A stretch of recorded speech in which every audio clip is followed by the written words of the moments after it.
2024 সালের 5ই আগস্ট ছাত্র জনতার অভ্যুত্থানের ফলে পতন হয় আওয়ামী লীগ সরকারের।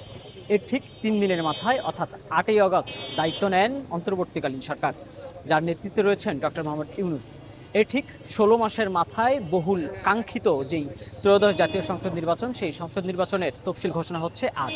এবং এই তফসিলকে ঘিরে আপনারা ঠিক আমার পিছনে দেখতে পাচ্ছেন যে নির্বাচন কমিশন সচিবালয়ের সামনে আইন শৃঙ্খলা রক্ষাকারী বাহিনীদের অতিরিক্ত সদস্যদেরকে মোতায়েন করা হয়েছে এবং এর মধ্য দিয়েই ত্রয়োদশ জাতীয় সংসদ নির্বাচনের যেই দামামা, সেই দামামা কিন্তু বাঁচতে যাচ্ছে। এবং আজকে তফসিল ঘোষণার মধ্য দিয়ে কিন্তু জানা যাবে যে ঠিক কবে এই ত্রয়োদশ জাতীয় সংসদ নির্বাচন অনুষ্ঠিত হতে যাচ্ছে। শুধু ত্রয়োদশ জাতীয় সংসদ নির্বাচন নয়, এর পাশাপাশি কিন্তু এই একই তফসিলের মধ্য দিয়ে জুলাই জাতীয় সনদ বাস্তবায়নে যেই গণভোট, সেই গণভোটের তফসিলও কিন্তু একই দিনে ঘোষিত হচ্ছে। এবং আপনারা এখন ঠিক নির্বাচন কমিশন সচিবালয়ের সামনের চিত্র আপনারা দেখতে পাচ্ছেন যে আজ সন্ধ্যা 6টায় আনুষ্ঠানিকভাবে প্রধান নির্বাচন কমিশনার জাতির উদ্দেশ্যে ভাষণ দিয়েছেন এবং এই ভাষণের মধ্য দিয়ে তিনি কিন্তু যেই তফসিল, সেই তফসিল তিনি ঘোষণা করলেন। এবং রেওয়াজ অনুযায়ী এর আগে গতকাল অর্থাৎ বুধবার কিন্তু প্রধান নির্বাচন কমিশনার রাষ্ট্রপতি মোহাম্মদ শাহাবুদ্দিনের সাথে সাক্ষাৎ করেছেন এবং সে রেওয়াজ মেনে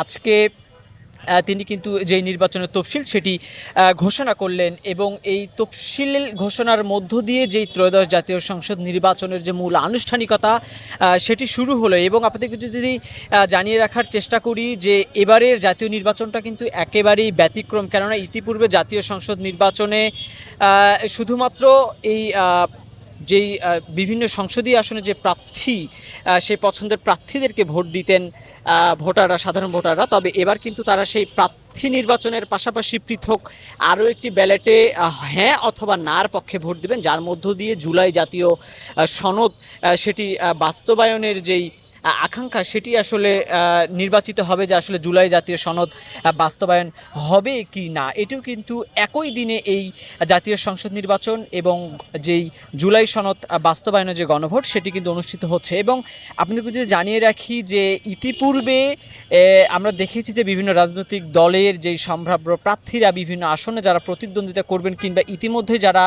নিজ নিজ দল থেকে মনোনয়ন পেয়েছেন, তারা কিন্তু যত্রতত্রভাবে বিভিন্ন ধরনের প্রচারণা, সভা সমাবেশ, মিছিল এবং ব্যানার, ফেস্টুন, প্লাকার্ড লাগাচ্ছিলেন। তবে এই তফসিল ঘোষণার মধ্য দিয়ে সেটিতে কিন্তু এক প্রকারের লাগাম টানা হচ্ছে, কেননা এখন থেকে কিন্তু আর যত্রতত্র কোনো সম্ভাব্য প্রার্থী তারা কিন্তু কোনো ধরনের প্রচারণা চালাতে পারবে না। ইতিমধ্যে কিন্তু নির্বাচন কমিশন সচিবালয় সূত্রেও এই বিষয়টি নিশ্চিত করা হয়েছে। কমিশন থেকে বলা হয়েছে যে তফসিল ঘোষণার 48 ঘন্টার মধ্যেই কিন্তু এক ধরনের লাগাম টেনে ধরবে নির্বাচন কমিশন, অর্থাৎ সব কিছুর ভিতরে একটা নিয়ন্ত্রণ কিন্তু চলে আসবে। এবং তারই ধারাবাহিকতায় আপনারা এই তফসিল ঘোষণার পূর্ব থেকে অর্থাৎ গত বুধবার থেকে আমরা দেখেছি যে নির্বাচন কমিশন সচিবালয় কিন্তু নতুন রূপে সেজেছে। যেমন আপনারা নিশ্চয়ই দেখতে পাচ্ছেন যে লাল সবুজ বাতিতে কিন্তু ছেয়ে গেছে নির্বাচন কমিশন ভবন। অর্থাৎ সব মিলিয়ে বোঝাই যায় যে নির্বাচনকে ঘিরে নির্বাচন কমিশনের যে প্রস্তুতি, যেই উৎসব বা আমেজ, সেটি কিন্তু এখন বেশ ভালোভাবেই দৃশ্যমান। এবং যে কোনো ধরনের অপ্রীতিকর ঘটনা এড়াতে ইতিমধ্যেই কিন্তু নির্বাচন কমিশন সচিবালয়ের সামনে অতিরিক্ত পুলিশ সদস্যদেরকে মোতায়েন করা হয়েছে। পাশাপাশি পুলিশের পাশাপাশি আমরা যে কোস্টগার্ড সদস্যদেরকে তাদেরকেও দেখতে পাচ্ছি এখানে দায়িত্ব পালন করতে। আপনারা জানেন যে নির্বাচন কমিশন ভবনের পাশেই কিন্তু কোস্টগার্ডের সদর দপ্তর অবস্থিত।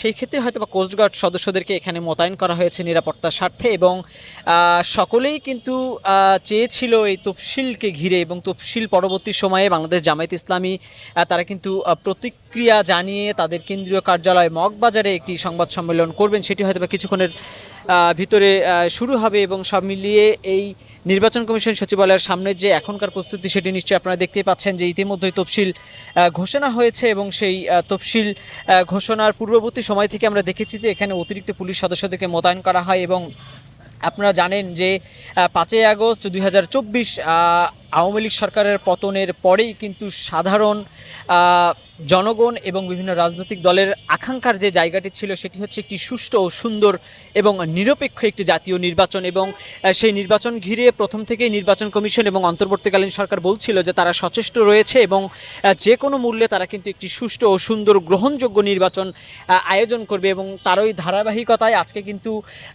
সেই নানা ধরনের জল্পনা এবং কল্পনার অবসান ঘটিয়ে আজকে সেই ত্রয়োদশ জাতীয় সংসদ নির্বাচনের তফসিল ঘোষণা হলো। এবং এর মধ্য দিয়ে একটি সুষ্ঠু এবং সুন্দর নির্বাচন কিন্তু আগামীতে বাংলাদেশ উপহার পাবে, এমনটি কিন্তু প্রত্যাশা বিভিন্ন রাজনৈতিক দল এবং সাধারণ মানুষের। দর্শক, যুক্ত করেছিলাম তফসিল পরবর্তী সময়ে নির্বাচন কমিশন ভবনের সামনের যেই চিত্র, সেটির বিস্তারিত জানানোর জন্য আবারও নতুন কোনো আপডেট নিয়ে আপনাদের সাথে যুক্ত হব। সে বন্ধ নয়, কিন্তু সাথেই থাকবেন।